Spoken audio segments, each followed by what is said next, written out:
Formato de las tramas IEQ 802.3 y Ethernet. Al acabar el vídeo podrás justificar los distintos campos de una trama Ethernet y relacionarlos con los servicios del nivel de enlace de datos proporcionados por ese protocolo. El índice de la presentación será el que aparece en la transparencia. Ethernet es en estos momentos la tecnología LAN cableada dominante en el mercado. Sirvió de base para el estándar IEQ 802.3, que realmente es una familia de protocolos que incluyen las especificaciones para los niveles 1 y 2 de la arquitectura TCP/IP, permitiendo distintos medios de transmisión, diferentes topologías y variedad de velocidades de transmisión. En particular, la topología inicial empleada fue la de bus, pasando después a utilizarse topologías en estrella, al principio de difusión y posteriormente punto a punto, apoyadas en el uso de switches. Sin embargo, toda la familia de protocolos comparte una serie de características comunes. El tipo de servicio, que en todos los casos es sin garantía de entrega, por lo que no utilizará ni reconocimientos ni tramas de control, lo que permite mantener el protocolo muy simple. También el control de acceso al medio para las topologías que lo requieran siempre es aleatorio y basado en el método CSMA/CD. Y por último, toda la familia comparte el mismo formato de trama y el mismo esquema de direccionamiento. Ethernet fue creada por la empresa Xerox en los años 70 y sirvió de base para desarrollar el estándar IEQ 802.3, cuya primera versión apareció en 1980. En la actualidad es frecuente referirse a Ethernet para designar a los productos que siguen el estándar. Volviendo al marco histórico, durante la década de los años 80 y 90, Ethernet tuvo que competir con muchas otras tecnologías, como Token Ring, FDDI y ATM, por el mercado de las LAN. Sin embargo, ha sabido ganar una posición claramente dominante, gracias a varias características. En primer lugar, es una tecnología sencilla y fácil de administrar. Otro factor importante ha sido el que utiliza un hardware de precios competitivos. Y por último, ha sabido realizar continuas mejoras en la tecnología, particularmente un aumento constante de la velocidad de transmisión a la que funciona la red. Desde los 10 megabits por segundo de la versión inicial hasta las versiones a 40 gigabits por segundo y 100 gigabits por segundo, estandarizadas por IEQ en 2010. Ahora, con todo lo que ya sabes, vas a intentar diseñar la trama Ethernet o por lo menos deducir los campos que emplea. Para ello, repasa si lo necesitas los servicios que puede proporcionar un protocolo de enlace de datos y ten en cuenta que hay dos funciones que todos los protocolos suelen proporcionar habitualmente, como la delimitación de trama o la detección de errores de transmisión.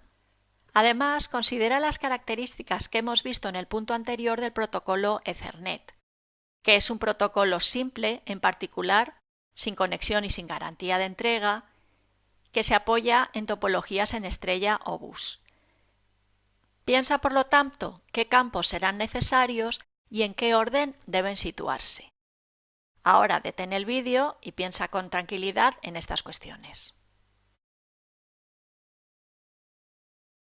La primera tarea necesaria será delimitar la trama para que el receptor pueda detectar correctamente su comienzo y su fin. Para detectar el comienzo se emplea un preámbulo formado por 7 bytes con un patrón de bits que alterna ceros y unos y que permite al receptor sincronizar su reloj con el del emisor. El octavo byte, que denominamos propiamente delimitador de inicio, también alternará ceros y unos, pero acaba con la secuencia 1-1 para alertar al receptor que ya siguen los campos de interés, de comienzo real de la trama. Como delimitador de fin se usa un silencio que dura lo que costaría transmitir 96 bits a la velocidad de transmisión utilizada. Es decir, la transmisión consecutiva de dos tramas siempre deberá estar separada por al menos este intervalo. Otro campo habitual en cualquier protocolo de enlace suele dedicarse a la detección de errores de transmisión y suele estar situado al final de la trama. En este caso, se utilizará un código de redundancia cíclica de 32 bits. Para su cálculo, se consideran todos los bits de la trama, excepto los de preámbulo o delimitador de inicio. También hay dos campos de direcciones destinados a identificar a la fuente y al destino de las tramas. En particular, la dirección destino es utilizada por la tarjeta del sistema receptor para determinar si la trama es para él. Si no es para él, ignorará el resto de bits de esa trama. Hay que tener en cuenta que en las topologías de difusión todos los nodos recibirán todas las tramas. Las direcciones empleadas son direcciones físicas, también llamadas direcciones MAC o direcciones hardware, que son totalmente diferentes de las direcciones IP. Las direcciones MAC son de 48 bits y solo sirven para comunicarse en un mismo medio físico, por ejemplo, dentro de la misma LAN. Por último, nos quedan los campos relacionados con los datos. Inicialmente, Ethernet y EQUB 802.3 diferían en el campo que aparece en el dibujo como tipo /longitud. Ethernet utilizaba un campo de tipo que hacía referencia al contenido del campo de datos, identificando el protocolo al que iban destinados los datos, como IP, ARP o AppleTalk.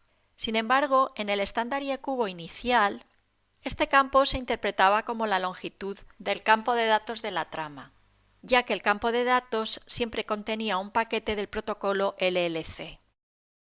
Actualmente, el estándar permite las dos posibilidades. Y aquí, evidentemente, la pregunta es ¿y cómo distingue el receptor de cuál de ellas se trata? No hay duda respecto a qué hace referencia, ya que la longitud máxima del campo de datos está limitada a 1500 bytes y los tipos siempre tienen asignados valores superiores a 1500. Por ejemplo, IP se identifica mediante el 806 en hexadecimal, que en decimal es el 2054. Además de una longitud máxima, el campo de datos tiene también una longitud mínima de 46 bytes, que sirve para garantizar la detección de colisiones cuando se utiliza CSMA/CD. Si la cantidad de datos a transmitir es inferior, se rellena con bytes a 0. Con esto llegamos al final del vídeo, donde hemos introducido la familia de protocolos IEQUB 802.3, que comparten varias características en común, entre ellas el formato de trama y el direccionamiento mediante direcciones físicas o MAC. Hemos visto también que estos protocolos utilizan un formato de trama simple con los campos básicos para establecer el comienzo y el fin de la trama, detectar los errores de transmisión, identificar emisor y receptor mediante direcciones destino y fuente, y también hay un campo que puede ser de tipo o de longitud. Además, se establecen restricciones de longitud mínima y máxima para el campo de datos. Esto es todo. Muchas gracias por vuestra atención.